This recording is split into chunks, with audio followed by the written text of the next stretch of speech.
Pasal 22, Yosia Raja Yehuda. Kitab Taurat ditemukan kembali. Yosia berumur 8 tahun pada waktu ia menjadi raja, dan 31 tahun lamanya ia memerintah di Yerusalem. Nama ibunya ialah Yedida binti Adaya dari Boskat. Ia melakukan apa yang benar di mata Tuhan dan hidup sama seperti Daud bapa leluhurnya, dan tidak menyimpang ke kanan atau ke kiri.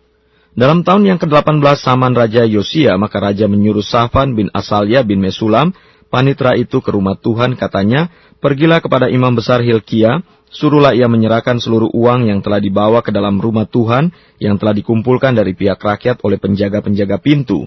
Baiklah itu diberikan mereka ke tangan para pekerja yang diangkat untuk mengawasi rumah Tuhan, supaya diberikan kepada tukang-tukang yang ada di rumah Tuhan untuk memperbaiki kerusakan rumah itu, yaitu kepada tukang-tukang kayu, tukang-tukang bangunan, dan tukang-tukang tembok, juga bagi pembelian kayu dan batu pahat untuk memperbaiki rumah itu. Tetapi tidak usahlah mengadakan perhitungan dengan mereka mengenai uang yang diberikan ke tangan mereka, sebab mereka bekerja dengan jujur." Berkatalah imam besar Hilkia kepada Safan panitera itu, "Telah kutemukan kitab Taurat itu di rumah Tuhan." Lalu Hilkia memberikan kitab itu kepada Safan, dan Safan terus membacanya. Kemudian Safan panitera itu masuk menghadap raja, disampaikannya lah kabar tentang itu kepada raja. "Hamba-hambamu ini telah mengambil seluruh uang yang terdapat di rumah Tuhan dan memberikannya ke tangan para pekerja yang diangkat mengawasi rumah itu." Safan panitera itu memberitahukan juga kepada raja, "Imam Hilkia telah memberikan kitab kepadaku." Lalu Safan membacakannya di depan raja. Segera sesudah raja mendengar perkataan kitab Taurat itu, dikoyakannya lah pakaiannya.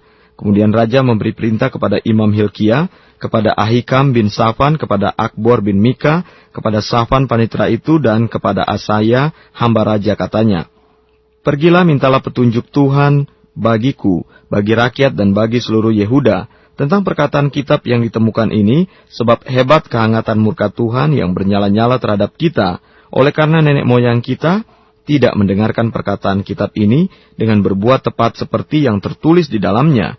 Maka pergilah Imam Hilkia, Ahikam, Akbor, Safan, dan Asaya kepada Nabiah Hulda, istri seorang yang mengurus pakaian-pakaian, yaitu Salum bin Tikwa bin Harhas.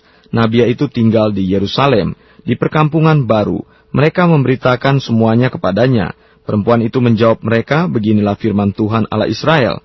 Katakanlah kepada orang yang menyuruh kamu kepadaku, beginilah firman Tuhan, sesungguhnya aku akan mendatangkan malapetaka atas tempat ini dan atas penduduknya, yakni segala perkataan kitab yang telah dibaca oleh Raja Yehuda, karena mereka meninggalkan aku dan membakar korban kepada Allah lain, dengan maksud menimbulkan sakit hatiku dengan segala pekerjaan tangan mereka.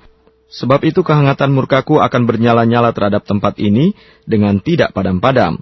Tetapi kepada Raja Yehuda yang telah menyuruh kamu untuk meminta petunjuk Tuhan, harus kamu katakan demikian, beginilah firman Tuhan Allah Israel, mengenai perkataan yang telah kau dengar itu, oleh karena engkau sudah menyesal dan engkau merendahkan diri di hadapan Tuhan, pada waktu engkau mendengar hukuman yang kufirmankan terhadap tempat ini dan terhadap penduduknya, bahwa mereka akan mendasyatkan dan menjadi kutub.